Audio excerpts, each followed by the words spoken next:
Hi everyone, partnership is yet not over.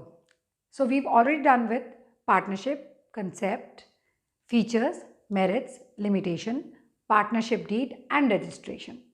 Today we are going to talk about types of partners. I've taken six types of partners out here. Six types of partner: partner A, partner D, partner S, partner N, partner E, partner H. Why I've named them like this? I've named them like this so that it's easier for you to understand. A means active partner. D means dormant partner.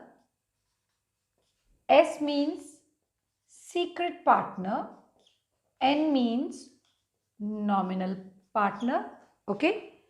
E means partner by estoppel.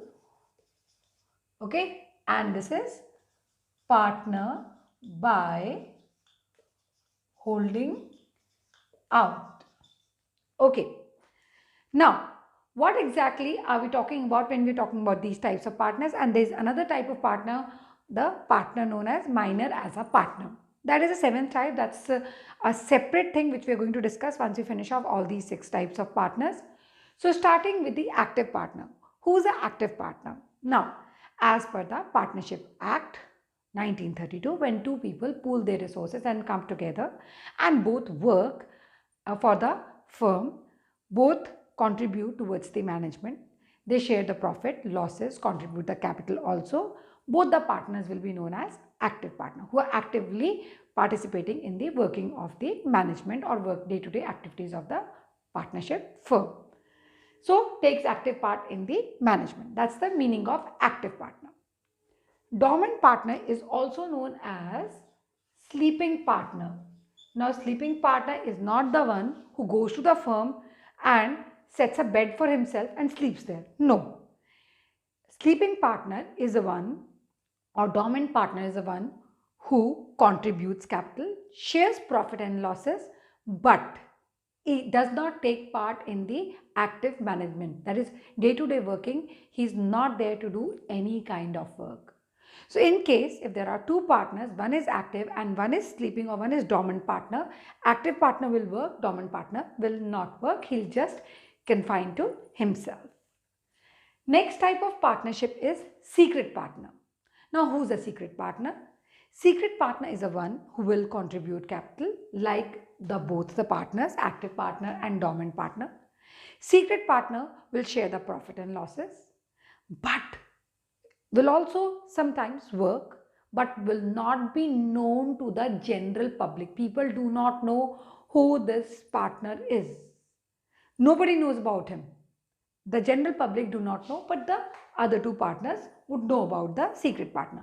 अपने में अगर A, D और S तीन partners हैं तो A और D को पता होगा S कौन है, लेकिन आम जनता को नहीं पता होगा S कौन है. That's a secret partner. Like I told you, he contributes capital, he shares the profits, he bears the losses also, but he's not known to the general public. Next kind of partner is nominal partner. अब ये nominal partner कौन होता है? Nominal partner कोई celebrity है, ठीक है. वो क्या करता है, अपना नाम दे देता है और बोलता है कि ठीक है आप मुझे पार्टनर बना लो, मैं क्या करूँगा आपके इस ब्रांड को एंडोर्स करता रहूँगा. तो मैं जहाँ भी जाऊँगा मैं आपका ये वाला ब्रांड पहनूंगा, इसको एंडोर्स करूँगा. मैं आपका पार्टनर हूँ, लेकिन कैसा पार्टनर हूँ? Nominal partner.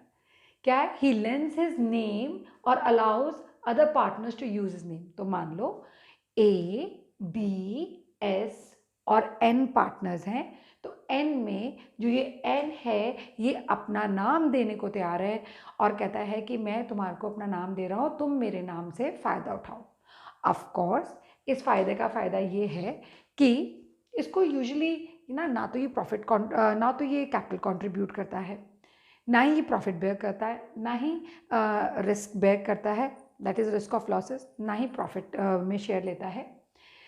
पर कभी कभी हम इसको इसके नाम देने का कुछ ना कुछ अवार्ड या रिवॉर्ड दे देते हैं. तो इस तरह से नॉमिनल पार्टनरशिप चलती है. कोई भी सेलिब्रिटी हो गया for that matter. Okay. Next type of partnership is partnership by estoppel. Partnership by estoppel क्या कहती है कि अगर कोई अपने बिहेवियर या कंडक्ट से, अपने वर्ड्स, बिहेवियर या कंडक्ट से बाकी लोगों को बिलीव कराता है कि वो इस फर्म का पार्टनर है, तो उसको कोई भी नहीं रोक सकता पार्टनर होने से, और वो थर्ड पार्टी को लायबल होगा। थर्ड पार्टी की लायबिलिटी की बात हमने अभी तक नहीं करी थी, अब करी है, वो मैं आपको बाद में समझाऊंगी। फिलहाल सिर्फ इतना समझिए कि जो पार्टनर बाय एस्टॉपल है, ना तो वो कैपिटल कंट्रीब्यूट करता है, ना प्रॉफिट और लॉसेस बेयर करता है, लेकिन कुछ इस तरह से अपने आप को प्रेजेंट करता है कि हाँ भाई, जो मैं हूँ, मैं इस फर्म का क्या हूँ, पार्टनर हूँ। इसका मैं आपको एग्जाम्पल देती हूँ। सपोज करो मेरा कोई स्टूडेंट है, ठीक है, वो अपना फैशन स्टूडियो खोलते हैं और लुधियाना में वो अपने आप को स्टैब्लिश करना चाहते हैं। तो वो अलग अलग जो फैशन स्टूडियो खोलने के बाद या कोई होजरी शॉप खोलने के बाद भी female garment, and that child feels कि मैम को मैनेजमेंट की बहुत नॉलेज है, चलो भाई मैम जाकर लोगों को बताए कि ये मेरा स्टूडेंट है और इसने ये बिज़नेस खोला है और मेरे को इंट्रोड्यूस करा है। तो मैं क्या करती हूँ, मैं इंट्रोड्यूस कराने की बजाय सब जगह जाके बोलती हूँ, अरे ये जो है, ये ई जो है, ये मेरे स्टूडेंट है और इन्होंने ये बिज़नेस शुरू किया और आप समझो कि मेरा अपना ही बिज़नेस है। मतलब मैं तो सारी करता धरता हूँ, बस बच्चे ने मेरे हाथ में दे दिया सारा काम, अब मैं ही संभालूंगी बस ऐसे। तो मैंने अपने कंडक्ट और वर्ड से थर्ड पार्टी को क्या शो किया, थर्ड पार्टी मतलब जिसके पास हम मिलने गए, उसको क्या शो किया कि भाई मेरा ही बिजनेस है, इस बच्चे ने शुरू किया है लेकिन हैंडल तो मैं कर रही हूँ, तो मैं एक तरह की इस फर्म की पार्टनर हूँ और मैं फर्म की पार्टनर हूँ और मेरे नाम पे, क्योंकि लोग मुझे जानते हैं, तो मेरे नाम पे वो बिजनेस मिल जाता है। तो ऐसे में जब मैं अपने कंडक्ट या बिहेवियर से शो कर रही हूँ ना कि मैं पार्टनर हूँ, तो भाई अगर थर्ड पार्टी के साथ कोई गड़बड़ हो जाती है, जिससे हमने सामान का ऑर्डर लिया, मान लो कुछ भी गड़बड़ हो जाती है, तो मुझे उसको लायबिलिटी शो करनी पड़ेगी। मैं बैकआउट नहीं कर सकती कि नहीं भाई मैं तो पार्टनर नहीं हूँ, क्योंकि मैंने अपने बिहेवियर या कंडक्ट से ऐसा दिखाया था कि मैं इस फर्म की पार्टनर हूँ। Okay, will start by last type of partner, partner by holding out. ना partner by holding out actually में पार्टनर नहीं होता। सिमिलरली ना ही पार्टनर बाय स्टॉपल और ना ही नॉमिनल पार्टनर पार्टनर्स होते हैं। ये अपना नाम देके पार्टनर जैसा बिहेव करता है, ये अपने वर्ड्स और कंडक्ट से बिहेव करता है, और partner by holding out knowingly allow करता है कि हाँ भाई मैं तो पार्टनर हूँ। इसका एक बहुत छोटा सा एग्जाम्पल लेते हैं। क्या एग्जाम्पल है? एग्जाम्पल गोज लाइक दिस कि मान लीजिए एक बंदा जो है वो रिटायर हो जाता है, ठीक है, रिटायरमेंट के बाद उसने डिक्लेयर करना है कि भाई वो रिटायर हो गया है, he is no more a partner of firm, but वो ये डिक्लेयर नहीं करता और फर्म भी किसी तरह से भूल जाती है, वो डिक्लेयर नहीं करती, और वो कोई जाकर कोई किसी भी तरह के फर्म के बिहाफ पे कोई कॉन्ट्रैक्ट साइन कर लेता है। तो क्या हो जाएगा? अगेन वो पार्टनर बाय होल्डिंग आउट हो जाएगा, क्योंकि वो अपने आप को अलाउ कर रहा है और थर्ड पार्टीज की नज़रों में अभी तक वो नहीं आया कि वो रिटायर हो चुका है, तो लोग ये मान के चलते कि हाँ भाई वो अभी भी पार्टनर है और वो ठीक काम कर रहा है। जब तक कि फर्म डिक्लेयर नहीं करती और वो डिक्लेयर नहीं करता, तो पता नहीं चलेगा कि वो पार्टनर बाय, वो पार्टनर जो है रिटायरमेंट हो चुकी है उसकी, तो वो थर्ड पार्टीज को लायबल होगा। एक और एग्जाम्पल लेते हैं। मान लीजिए हम सारे पार्टनर्स हैं, ADSNE, और ये H है, ये भी पार्टनर है, ठीक है, ये पार्टनर नहीं है, मतलब ये भी हमारी फर्म में काम करते हैं, ये H हमारी फर्म में मैनेजर है। इनको क्या किया, हम सब पार्टनर्स ने, हमने ADSNE, हम सब ने H को बोला कि H आप हमारे मैनेजर है, लुधियाना ब्रांच का लुक आफ्टर कीजिएगा, हम आपको अथॉरिटी देते हैं, परचेज सेल सारा कुछ हैंडल कर लीजिएगा, और टाइम टाइम पे हमें बताते रहिएगा कि क्या फर्म के अकाउंट्स हैं, खुद अपने आप चेक कर लिया करेंगे। चलो जी, सारा कुछ ठीक चल रहा है। तो थर्ड पार्टी को ये पता ही नहीं है कि एक्चुअल में फर्म किसकी है, ADSNE की। वो तो ये समझते हैं कि जो H है वो किसी फर्म के लिए काम कर रहे हैं, उसके पार्टनर है, और जब लोग उनसे पूछते हैं तो वो डिनाई भी नहीं करते। तो भाई H अगर थर्ड पार्टी को ये कह रहे हैं और बिहेव कर रहे हैं, अलाउ कर रहे हैं कि हाँ भाई मैं पार्टनर हूँ, तो फिर वो पार्टनर जैसे ही दिखेंगे थर्ड पार्टी को और वो लायबल भी होंगे। हाँ, इससे पहले कि थर्ड पार्टी उन्हें लायबल करे, वो डिक्लेयर कर दें कि नहीं भाई मैं पार्टनर नहीं हूँ, मैं पार्टनर नहीं हूँ, आपको ऐसा लगा। उनको एक डिक्लेरेशन देनी पड़ेगी और प्रूव करना पड़ेगा कि ऐसा नहीं था, तो एग्जेम्प्ट हो सकते हैं, नहीं तो एग्जेम्प्ट नहीं किया जाएगा, he will be liable to third party. अब लायबल टू थर्ड पार्टी का मतलब क्या है और लायबिलिटी का मतलब क्या है? इन सारे केसेस में अगर आपको याद हो, हमने एक पॉइंट किया था फीचर्स में एज वेल एज हमने बात किया था कि we talked about in the features as well as merits and limitation में हमने बात की थी कि जो जो पार्टनर्स होती है उनकी लाइबिलिटी कैसी होती है। तो पहली बात की गई थी कि लाइबिलिटी अनलिमिटेड होती है, उनका घर बार बिक जाता है to pay off the debts of the business. So now we talk about the liability part of it. Liability में हम बात कर रहे हैं एक्टिव पार्टनर, उसकी लाइबिलिटी कैसी होती है, अनलिमिटेड होती है। डोमिनेंट पार्टनर, उसकी भी अनलिमिटेड होती है to pay off the debts of the business, even the personal property is liable, हम बात कर चुके हैं। सीक्रेट पार्टनर की भी अनलिमिटेड होती है, लेकिन नॉमिनल पार्टनर की अनलिमिटेड क्यों होती है भाई? इसलिए होती है, नाम दिया है ना, तो नाम दिया है तो फिर थर्ड पार्टी को लाइबल तो होना ही पड़ेगा। फिर यहाँ पर पार्टनर बाय एस्टॉबल, बिहेवियर और कंडक्ट दिखाया है अपना, है ज़्यादा स्टाइल मार रहे थे तो बेटा थर्ड पार्टी को लाइबल तुम हो गए ही हो गए। सो यहाँ भी लाइबिलिटी अनलिमिटेड हो जाती है। फिर पार्टनर बाय होल्डिंग आउट, इन्होंने क्या किया, मना ही नहीं किया।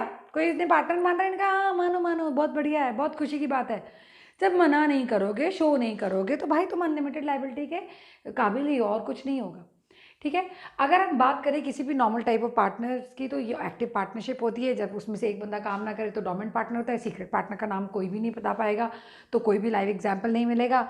नॉमिनल पार्टनर में मैंने आपको सेलिब्रिटी का एग्जाम्पल दे दिया है। पार्टनर बाय स्टेपल में मैंने आपको फैशन स्टूडियो का एग्जाम्पल दे दिया है। पार्टनर बाय होल्डिंग आउट में मैनेजर और रिटायरमेंट दोनों, जिस बंदे का रिटायरमेंट हो गया है और डिस्पाइट ऑफ रिटायरमेंट उसने अपने आप को डिक्लेयर नहीं किया कि वो रिटायर्ड है, फर्म ने बताया नहीं, तो थर्ड पार्टी को लाइबल होगा, ये मैं बता चुकी हूँ। अगर हम बात करें कैपिटल कॉन्ट्रीब्यूशन की, तो क्या है, एक्टिव, डोमिनेंट, सीक्रेट तीनों पार्टनर्स जो हैं कैपिटल कंट्रीब्यूट करते हैं, लेकिन नॉमिनल पार्टनर बाय स्टॉपल और partner by holding out capital contribute नहीं करते।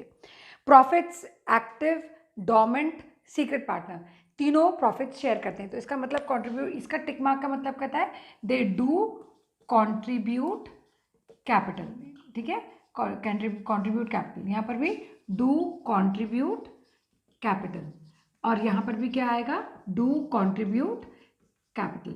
पर क्या है, नॉमिनल नहीं करते, partner by estoppel capital contribute नहीं करते, पार्टनर बाय होल्डिंग आउट नहीं करते।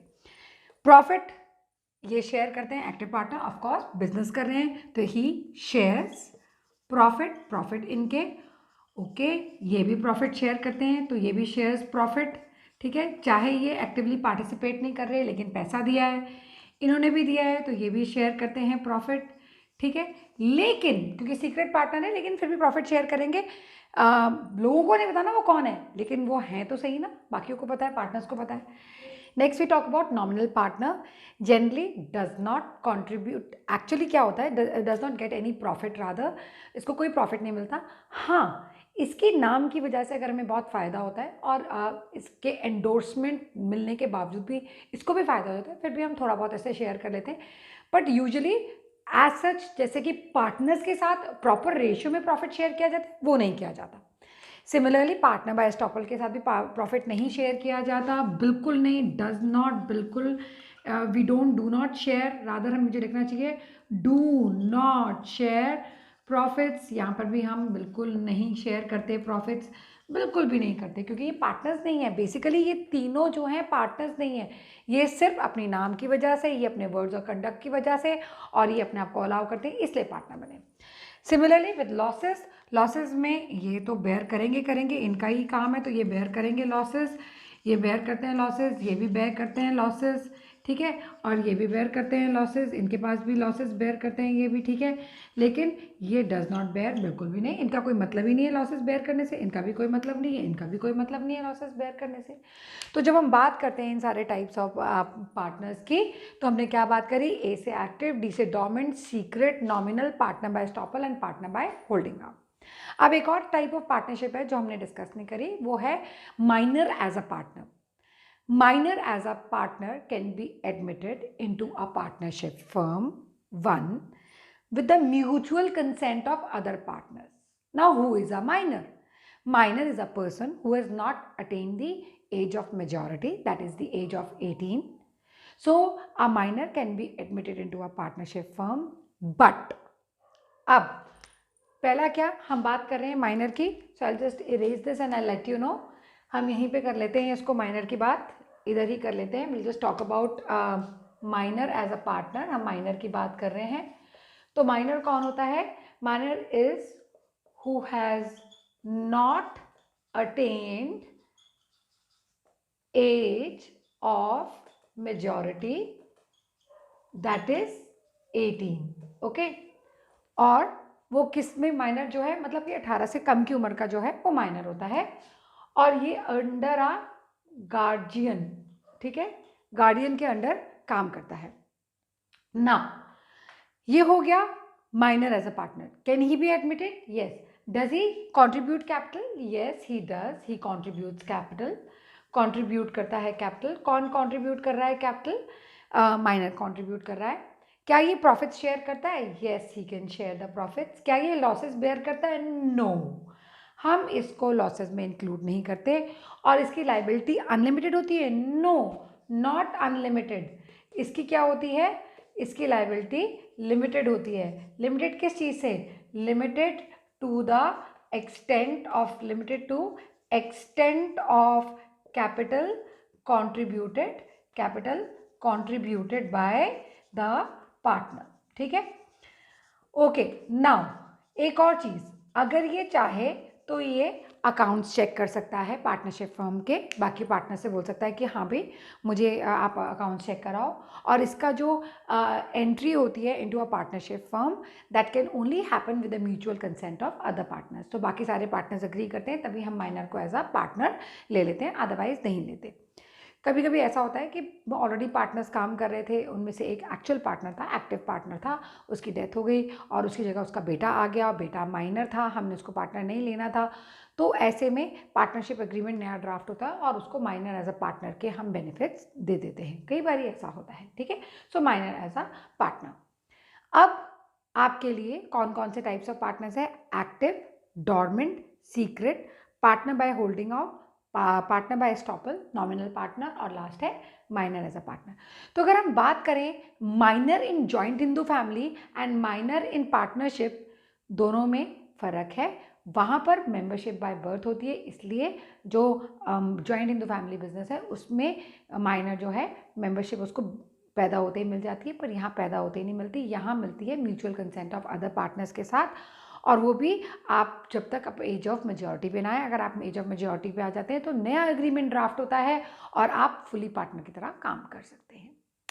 That's all for types of partners. This is what is in your syllabi.